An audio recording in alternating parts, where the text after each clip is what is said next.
shekaru kusan 30 muna karatu biyu ke ko yan diploma ne ko yan digiri muna magana shi mas'ala ta tashi na ce ai in mutum ya ɗauki soso da sabulu ya yi wankan sai ya gama tsab da zai bude shawa sai ya yi niyyar wankan janaba ruwan ya je ya wanke jikin shi duk baki ɗaya wanka ya yi ko bai yi ba ya yi to wannan matsalar ni na manta da ita ma tuni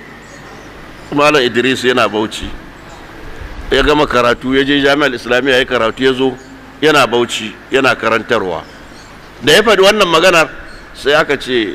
ai ya ce za a yi wankan janaba da soso da sabuli matsala ta yi zafi aka tashi aka kasa ai min bayani har an gaji wallahi ban gane shi ba Jafar ya fada Abdulwahab ya fada duk ban gane shi ba wata rana sai aka ce za a bude masallaci a Bauchi sai aka gayyace ni aka zo aka matsa da safe aka zo aka dauki mota to bayan da zan yi duk yanda za ka yi an ce gashi an zo da mota sai na tafi ce mai yiwa ya zama farko ko na karshe ba zan koma zuwa ba da aka je na samu wuri can ciki na zauna ashe shi Idris din yana can ya hange ni sai ya tashi yana tafiya tiryan wallahi ban gashi ba zan an kara sai gashi gabana sai durkusa muka gaisa na ce kai Idris kana duniyan nan ya ce ina nan malam ga matsalar da ta faru kaza muka yi da kai shekaru nawa da suka wuce gashi ita ce ta jami'ar rigima a Bauchi yana nan da ran shi har yanzu muka yi na ce je ka Allah shi maka albarka ya tashi ya tafi Abdulwahab ya ce malam da ya taso yana tafiya duk wurin suna kallo ina za shi da gwamna da sarki da kowa ya ce duk Bauchi ba wanda ya isa wannan ya mishi abin da ya zo ya maka nan Abdulwahab ya ce ai da ya tashi yana tafiya kowa na kallon shi ne ina za shi ya ce duk Bauchi baki daya da sarki da gwamna da malamai ba wanda ya isa malam Idris ya mishi wannan abin da ai shi muke baka labari na ce wannan almajiri na ne ai ce wannan almajiri na ne kuma shi da ɗana har suka je suka yi karatu Madina ya dawo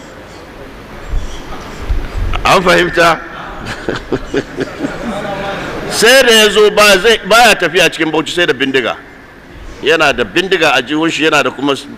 masu yi mishi gadi su ma kowa da bindiga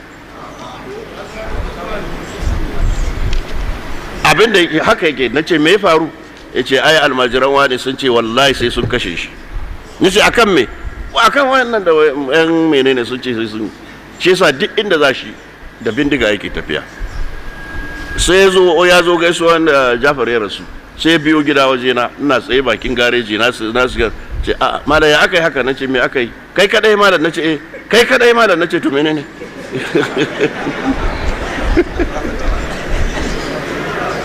mun zo gaishe ka ne na ce tun menene ni kadai ga mota ta na aje zan shiga gida kuma fito haka nake tafiya kasuwa da ko ina haka nake tafiya to menene sai ya shigo falo waje na har yanzu darduman na nan kudi yace malam ai Bauchi ni ba zan yi haka ba da yana cire bindiga sai ashe ya kukun bindiga ta harba kasa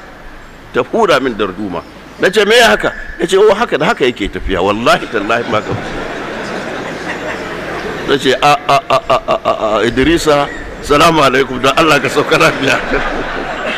wallahi tallahi ba ta su da bane wannan magana ai za mu zo amalan ka zo ka gaishe ni garba na ce ai ya ce kai kadai malam daga gareji ka shiga gida ya ce wallahi bai muna karatu masallacin biyu ke ai yazo shi ma ya zo da bindiga a jihun shi da masu mishi gadi mas'ala shi kenan abin da ya faru kenan kuma gashi har yanzu yana da'awar shi yana wa'azin shi wallahi Abdulwahab cewa wallahi malam duk Bauchi ba wanda isa wannan ya mishi abin da ya zo maka shi yasa da ya taso kowa kallon shi yake nace ai wannan dana ne almajiri na ne in ka zauna lafiya da mutane kowa zai girmama ka in ka jawo rigima shi kenan